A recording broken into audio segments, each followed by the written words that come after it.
Hello, everyone. Welcome to Life of Riley's July webinar, Inclusion as a Solution to Animal Welfare Challenges Associated with Dog Breeding, featuring our friends from Companions and Animals for Reform and Equity, or CARE. My name is Chetana Mirle, and I am the Program Director for Life of Riley. So Life of Riley engages in two sometimes seemingly separate, but also very deeply interconnected spaces. The first is the puppy mill advocacy space, as some people call it, or advocacy to end inhumane practices in dog breeding. And this is actually the work that Life of Riley was created to do. As many of you know, Riley was our founder's dog. And before she was adopted by them, she was used for breeding and she was subjected to inhumane practices, including in housing. And Life of Riley was created in order to further a world where no dog would ever have to go through what she had endured. But at the same time that we were building Life of Riley, our team was just acutely aware of the fact that a large number of community dogs were deteriorating physically and behaviorally, and sometimes even having to be euthanized in our shelters, just because they were waiting really long periods of time for an adopter. And it does, for a lot of us, it just kind of breaks our hearts to see people who love dogs passing over these really great dogs and instead having dogs specifically bred to be brought into their homes. So we started to engage a little bit with partners in sheltering and other areas of companion animal welfare to see how we could get more shelter pets into homes quickly. And what we learned from many of you, including from our friends at CARE, is that we also need to look at the systemic barriers and inequities in our communities that are causing pets to enter the shelters in the first place, and work alongside communities to address those issues. We also heard CARE and others talk about the ways in which barriers to adoption were preventing shelter pets from moving into loving homes quickly. And in general, there's been some really good conversation happening in the sheltering world about equity, about inclusion, and the ways to address the ways in which we need to address the welfare of human communities if we want to solve complex animal welfare challenges. So we wanted to make sure that these ideas and topics are being shared and made relevant for our partners who are working to end inhumane breeding practices. So we're thrilled to have our friends from CARE here today to explain how increased inclusivity in the adoption process can open new homes for shelter dogs, discourage the overbreeding of dogs, and in general, just ensure that all dogs in our community have loving homes. So we have three incredible speakers today, two incredible speakers and one incredible leader who's going to help with Q&A. So Sloan Haas is the Chief of Research and Development for CARE. Celeste Morales is the Senior Director of Research and Development for CARE. And also we have on the call James Evans, who's the founder and CEO of CARE, who's going to be here for our question and answer session. So please, hopefully there is going to be time for some Q&A after the presentation. So please drop your questions in the Q&A box. And with that, I don't want to take up any more time. So I'm going to pass this over to the CARE team. Full bios will be in the follow-up email along with other information. So Celeste and Sloan, take it away. Thank you so much for being here. Well, thank you so much, Life of Riley, for having us. We are so grateful to be here to share about some of the data that we've collected on this topic around adoption barriers and discrimination. Just a quick note, we are just about to release the full report with this data later this month, and so stay tuned for the release of that report soon. So I just wanted to start off and say thank you to our team. Of course, this project would not be possible without this amazing team. Notably, we work with about 16 local young people and proximate leaders to carry out recruitment for this project. So all of their names here are listed as well as in the report. And so we're going to start off with just an overall takeaway for the study is this stat here. A 3% increase in BIPOC adoptions would result in 2 million pets finding homes. Really here, inclusion, it's still the solution. That's the key takeaway. The shift that is needed is moving our inclusion work from just a place of intent to one of impact. If we're to reduce intentional breeding of pets, we must recognize that this is more than a supply and demand issue. Rather, it's an issue of BIPOC families being ignored or criminalized by the shelter rescue industry, rather than being recognized as the critical assets that they are for solving most of today's animal welfare priorities. The impact of BIPOC inclusion is simple math. Just a 3% increase would result in that 2 million pets finding homes. Our hope is that the data we share today provides a foundation for us to move beyond documenting disparities in access to pet ownership to prioritizing the solutions that will make health equity possible. I'm going to start with just a little bit of background about what we already knew about BIPOC pet acquisition and adoption discrimination in the US before this project. All of the existing research around pet acquisition, so the American Pet Products Association is kind of the main report that produces this information each year. It critically underrepresents BIPOC and low-income families. What we do know is that BIPOC families are less likely to go to shelter rescues to get a pet, but when they do go to shelter rescue, they are more likely to be denied adoption than their white counterparts. And so for this project, we also wanted to do an initial exploration of the impacts of that adoption discrimination on BIPOC families. So this is just one of the charts from one of the previous projects on this topic conducted by University of Tennessee, Knoxville, Program for Pet Health Equity, Dr. Blackwell, Leonard Doherty, and their team in collaboration with CARE. This is just one of the charts from that study that illustrated how pets are being removed from BIPOC and high social vulnerability index communities and adopted out to white and low social vulnerability index communities. So here in this map, this is Los Angeles County, which is one of the 4 markets of that previous study. In the areas where you see green, that's where pets are being moved from high SVI and more racially diverse communities into the more white. And so essentially we're moving pets systemically from low income to high income, from more racially diverse to more white communities. So this data indicates that this is not just a discretion or an implicit bias issue that's driven by individual frontline staff at shelters and rescues. It's a systemic replication of the racism and classism that is pervasive across the other areas of US society, like policing, healthcare, and housing. We wanted this data to explore how this issue of adoption discrimination impacts BIPOC families, including where they choose to get their pets. So I'm going to pass off to Celeste, who's going to give you all some of the details about the study we've completed this year. Thank you, Sloan. All right, so I'm going to share about a few different things here about the study. We'll talk about the study goals, a little bit about participant recruitment, and some data collection details as well. So we have 3 main goals with this study. The first was to understand pet acquisition and the human-animal bond within BIPOC families in 4 major US cities. So those were Philadelphia, Atlanta, Miami, and Minneapolis. The second goal was to document BIPOC experiences and outcomes with obtaining pets, both inside and outside of the animal shelter and rescue industry. And then our third goal was to identify and amplify community-led solutions to pet acquisition in BIPOC communities. So in order to achieve these goals, we recruited individuals who self-identified as having experienced barriers or challenges to getting a pet, as opposed to other studies that have majority of respondents with positive experience getting pets. We used a few different recruitment approaches. This included putting flyers in public spaces like grocery stores, animal shelters, etc. Word of mouth, so asking other participants to share with their friends, family, neighbors. We did door-to-door recruitment, and we also recruited at community events. And we felt like this sampling approach would really allow us to have a more accurate assessment of the magnitude of adoption discrimination. So this is a breakdown of how our survey participants ended up being recruited. So most of our participants were recruited from a family member, a friend, or a neighbor.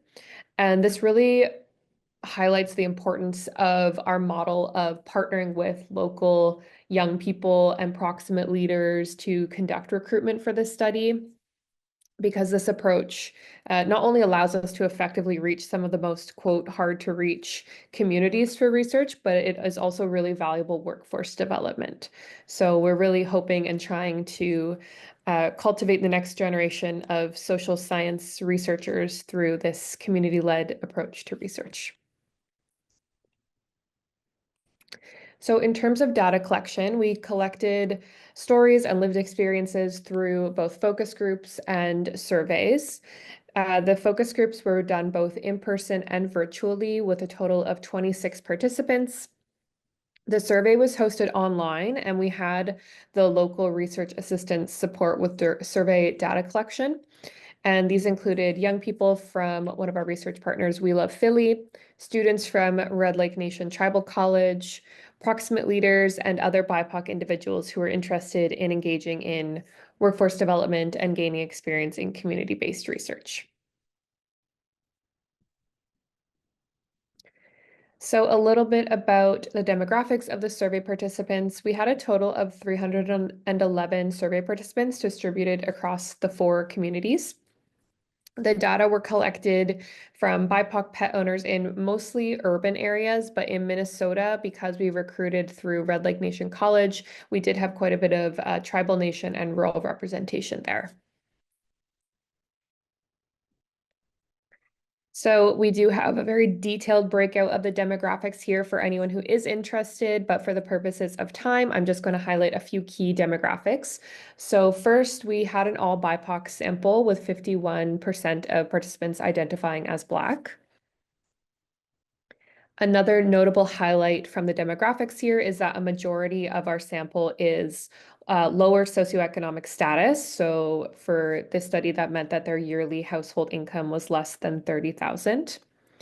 And we highlight these statistics because in many other research efforts, particularly when working with online convenience samples or even when recruiting directly through shelter or rescue organizations, low-income families and BIPOC participants tend to be the most underrepresented. So we're very proud of this important representation here that's been achieved through this study. We also have these statistics on transportation and housing, which I will skip over for the sake of time. We have statistics on education as well, and I wanted to highlight this statistic here. We asked participants if they have ever had to make the difficult decision to surrender or rehome their pet. And about 63% said no, but about 24% said yes, they have had to rehome a pet to a friend, family, or someone else in their community. And about 13% said yes, they've had to surrender a pet to a shelter or rescue. Okay, so we'll move on to start sharing about the findings now.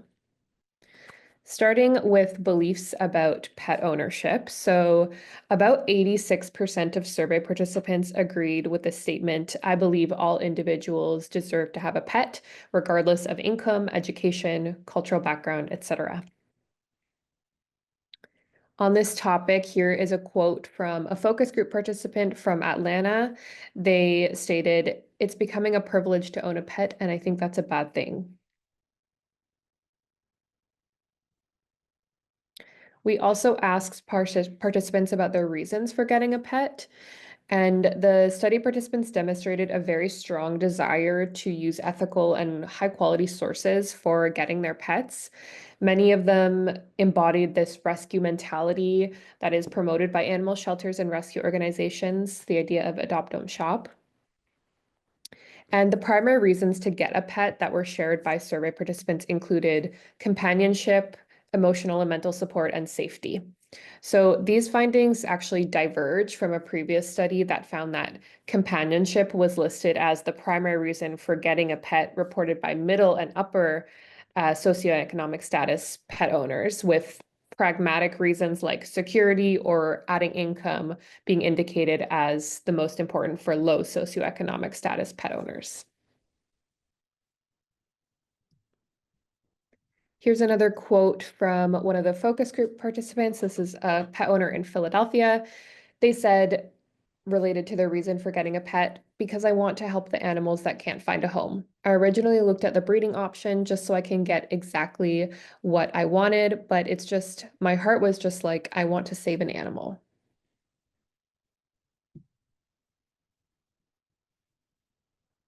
So the next 3 slides are presenting just some of the data that we collected on which sources for pets are utilized and what the outcomes were of any attempts to get a pet. There's a lot here that we could talk about, but just to highlight a few of the key points represented by these data. So the two most common outcomes for BIPOC participants with shelter or rescue were never applied. So that's indicated here in green at about 68%. And my application was denied. So that's indicated here in pink at about 19%. So noting in the survey that we broke out the never applied response options to include several subcategories, including they didn't have the pet I wanted, the pet was no longer available, the source was not accessible to me, and I never attempted this source. So in this study, we found that 19% of the BIPOC pet owners had been denied from adoption from a shelter or a rescue. So other studies, including UTK and CARE's RDOS study and CARE's Adopt a Pet survey, have measured adoption denials at a rate of about 10 to 14%. So we think that our sampling approach of connecting with those who self-identified as experiencing barriers or challenges to getting pets has resulted in this more accurate number on the rate of adoption denial at 19%. So the very important implication for this set of data is that each of these BIPOC families who were denied or have not applied to get a pet from a shelter or rescue represent an incredibly crucial potential asset to address current shelter and rescue pet overpopulation issues. And they also represent an opportunity to prevent or reduce intentional dog breeding. So here are the data on outcomes when going to a professional or licensed breeder for a pet. The overall prevalence of going to a professional or licensed breeder was quite low throughout the BIPOC pet owners that we spoke with. Just 12% of respondents here had their application approved by a breeder, and 7% of respondents indicated that their application was denied by a breeder.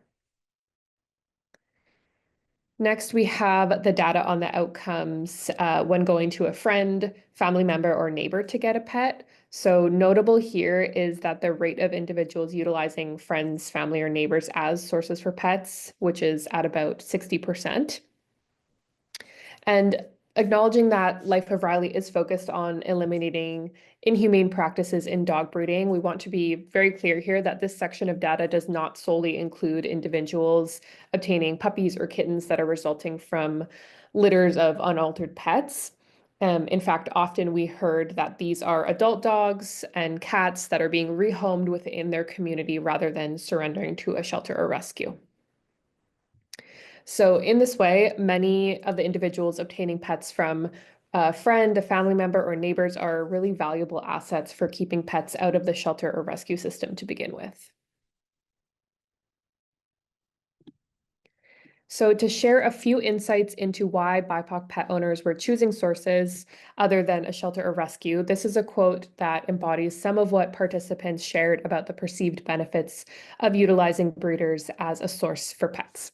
So this is from a Minneapolis pet owner, and they said, it was just like the breeder didn't ask questions. You know, they were just like, you want a dog? Here's a dog. And then, of course, they wanted payment. That's pretty much what it was. It was just a simple transaction, a smooth transaction. So a previous study by Arluk and Rothkis from 2024 found that lower socioeconomic status individuals might be more likely to consider adopting a pet through an animal shelter or rescue organization, but rarely end up getting their pet from this source due to a fear of rejection, concerns about costs of adoption, and discomfort with paperwork and privacy. And we heard very similar sentiments to this in our focus groups. The BIPOC focus group participants who did not adopt from animal shelters shared that their perception of the shelter and rescue adoption process was time-consuming, it was costly, and they experienced it as being or perceived it as being judgmental. So the focus group participants who got their pet from a professional or a licensed breeder expressed a concern that if they had obtained a pet from a shelter or rescue, the pet may have had medical or behavioral challenges, and they would also have more limited information on the pet's background. Several of these participants also expressed a lack of trust in shelter and rescue organizations, particularly around whether shelters and rescues are avoiding disclosing information about a pet's background so that they can be adopted more quickly. So I will pass it to Sloan now to talk about what we learned about BIPOC experiences when getting pets from these sources. All right. So we asked participants how they were treated during their interactions with each of the pet acquisition sources. And so these are the data for experiences at shelter rescue organizations.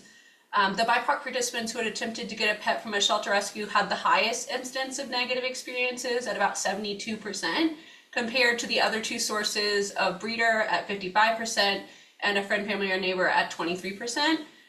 Those negative experiences range from anything from being ghosted, provided with misinformation, to disrespect, embarrassment, intimidation, and hostility. And so this here is just a quote of from an Atlanta focus group participant illustrating this experience of disrespect from shelter rescues. They shared, "One of the first things the shelter rescue adoption staff said was, 'It's very hard to get a dog from us. We don't just adopt anybody. We'd rather keep them here forever.'" And I'm just like, wow, I just got here. Like, you don't know nothing about me, telling me how hard it is to get a dog. And so then they started to ask me things like, well, how are you going to afford this dog? And that's when we got into, oh, this is going to be my mom's dog and she's a doctor. And once they realized that she's a doctor, it was, well, let me show you around. What dogs do you want to see? So here we have the data around experiences with the professional or licensed breeders. We had a slightly higher rate of being treated with kindness and respect at 45% compared to those shelters and rescues, which again was just at 28%. This is the data around experiences with friend, family, or neighbors. Here again, 77% reported being treated with kindness and respect, with significantly lower rates of those negative experiences. So we followed up to ask if the BIPOC participants, the families, felt that they were treated unfairly, and then if they felt they were treated unfairly, what was the basis for that unfair treatment? And the top reasons for unfair treatment in shelters and rescues were my race, ethnicity, my household income or economic status, and my appearance, noting that these are all kind of perceived reasons for mistreatment. And while shelter staff might say that the actual reason for denial was something different, this perception really matters. Perception is where we can measure things like trust, and those are some of the critical change mechanisms that can drive behavior change around intentional breeding. And so we think these data are really important to highlight how much work shelter and rescue still have to do to close this gap between all the work that some organizations have been doing to remove adoption barriers, and whether or not these efforts are resulting in any shifts in BIPOC families' perception of shelter rescues as trustworthy sources of pets. This is the data from the professional or licensed breeders. We saw very similar reasons to the top reasons for shelters and rescues. Compared to, these are the data around unfair treatment from friend, family members, or neighbors. You know, interestingly here, the top reasons for unfair treatment are reasons like having surrendered a pet in the past, being a college student, or having too many pets, which many have noted might be more legitimate reasons to decline someone from getting a pet. And so here we'll share a quote from our focus group participants around what unfair treatment looks like. This is one quote highlighting unfair treatment on the basis of race, ethnicity, in a shelter or rescue. So this is from Atlanta. They shared, "I think I had to send a picture of myself at some point.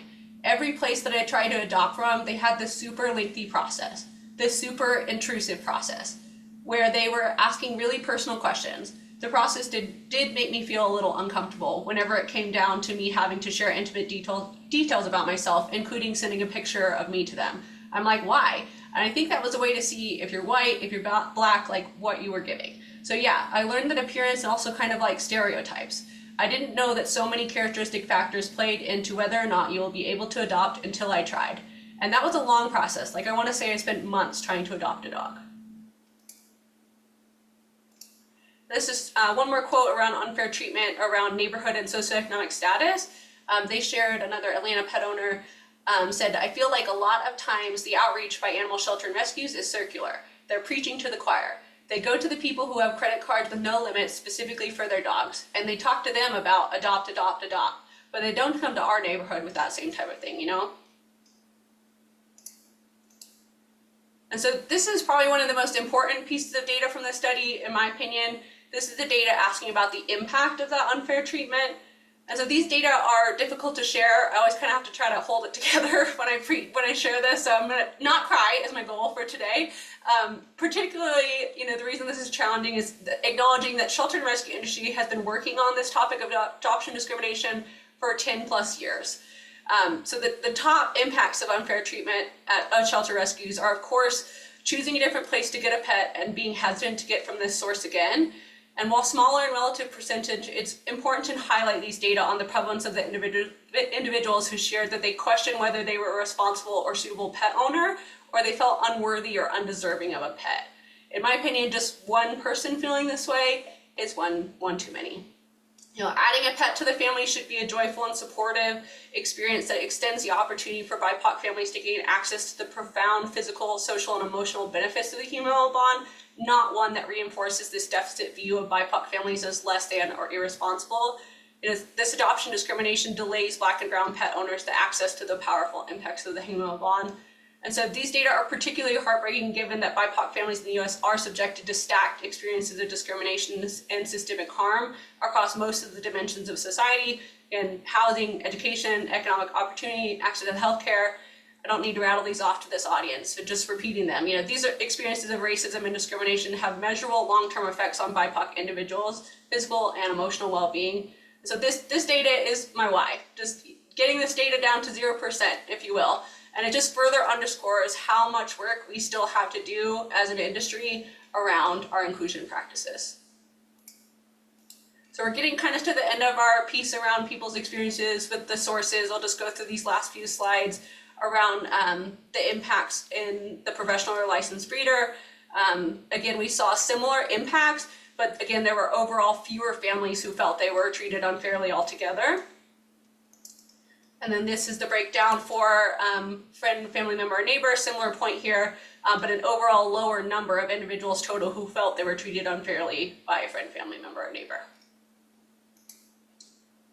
And so as kind of a final impact metric, we also asked survey participants about their level of trust in the three sources. With no surprise, friend, family member, or neighbor at 77% of folks saying they trust this source, 51% trusting professional or licensed breeders, and then just 46% trusting shelter rescue organizations. And so now I'm going to pass back to Celeste to share a bit about the data we collected about their experiences and challenges after getting a pet.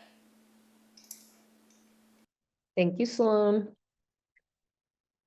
All right, so starting off, we will talk a little bit about post-acquisition challenges. So there were quite a few different types of post-acquisition challenges that were noted by participants, but the most common challenges were pretty evenly distributed across the services that a pet needs. So veterinary care, pet food, grooming, and behavior training. Here is a quote from one of the focus group participants, an Atlanta pet owner, about a post-acquisition challenge around training. They said, "I just wish that behavior training was more accessible for Black people and more normalized. I remember when I said I was getting my dog trained, it was just like a bougie thing that I was doing."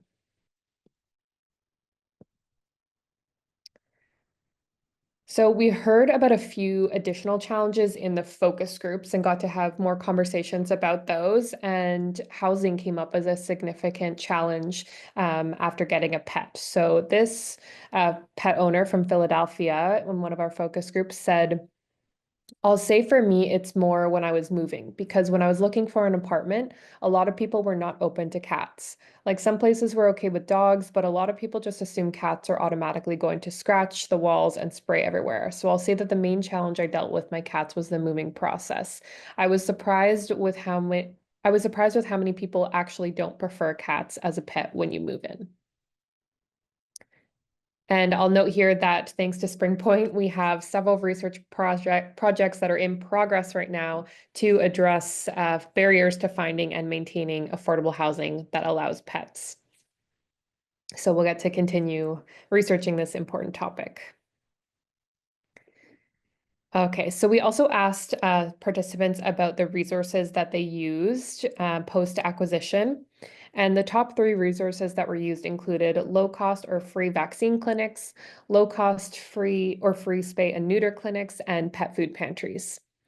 And in this survey, we found that many pet owners did not utilize any resources after getting a pet. So about 35% said they didn't use any services or resources. That's that teal bar on the graph here.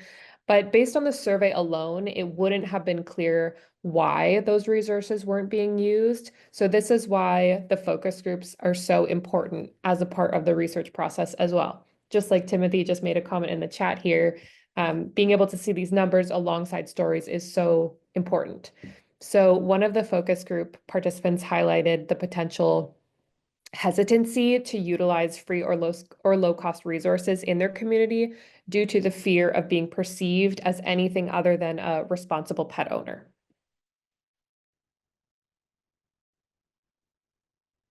So I'll read this quote out here on that topic from an Atlanta pet owner. They said, "I felt like I had to be a very proactive dog owner. I didn't have much grace to make mistakes, especially because I signed a contract with the shelter or rescue that was like, if you do XYZ with the dog, you have to give it back.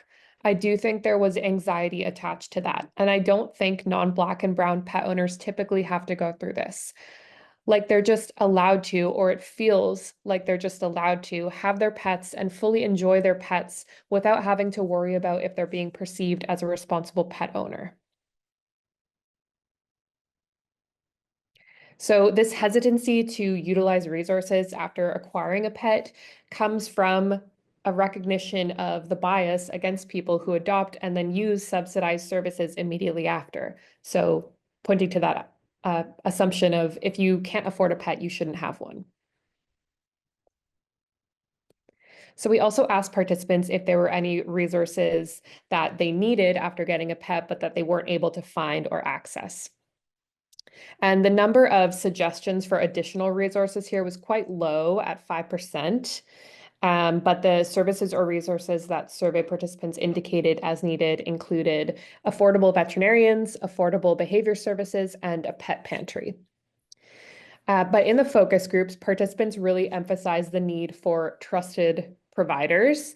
And this quote here demonstrates that. So this is from an Atlanta pet owner. They said, "So all that to say, I just wish I had more Black people when I was first raising my dog because I just missed it.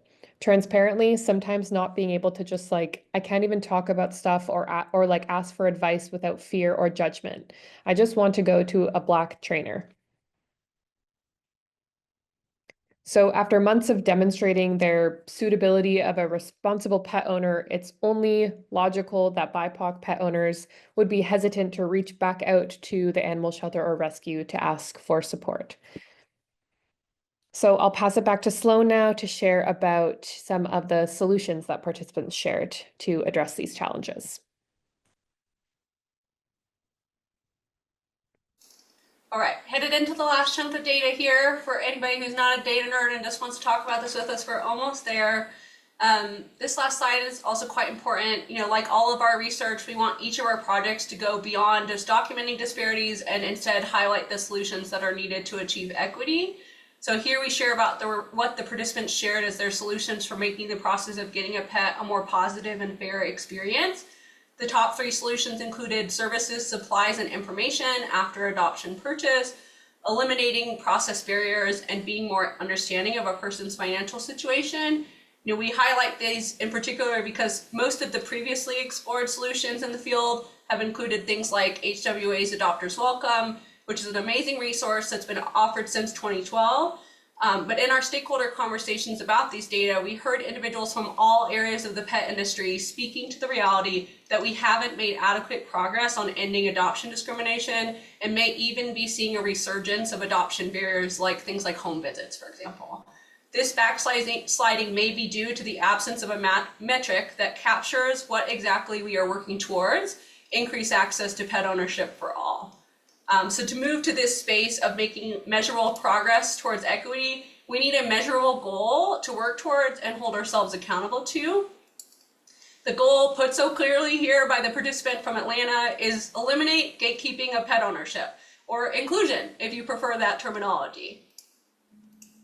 We proposed that metric that I started off with, that a 3% increase in BIPOC adoptions. That's our starting point. To reduce intentional breeding, we need to close the gap between the barriers that shelters believe they have eliminated and the public perception of shelters and rescues as individuals who are gatekeeping pet ownership. The best way to close that gap is with real impact. Pets literally in homes, not just marketing. BIPOC pet owners represent one of the most promising opportunities for reaching new potential pet adopters and addressing shelter rescue capacity challenges in the US.